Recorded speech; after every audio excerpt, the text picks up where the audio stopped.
السلام عليكم ورحمة الله وبركاته. عروضنا مستمرة.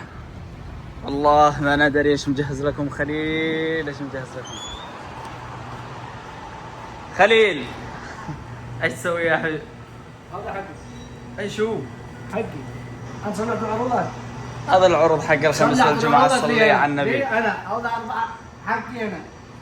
ايش سويت؟ شوف على فواكه. هذه عريكة مشكلة يا احمد. عريكة مشكل. ايش مغرقة غراق، مغرقة بالفواكه بالكل. انا اللي بدفيتهم. هذا البروتين. هذا البروتين تبعي انا. خذ. ما شاء الله تبارك الله. السعر الاول بكم هو؟ بكم؟ ب20. واليوم نصلح من 10 ريال بس. عقله ب10 بس. كله الصحن هذا كامل كله من 10 ريال. تفضل شوف. كذاك مجنون. تفضل على فواكه شوف. ما شاء الله تبارك هذا اسمه الله. عريكة الفواكه. طيب لا تكلمني يا احمد، خليني اكل حقي لو سمحت. الله بالعافية على قلبك بالعافية. خذ لك. بعدها والله لا تقرح يا اخي. خذ لك لفه على الشيشه ما نبي.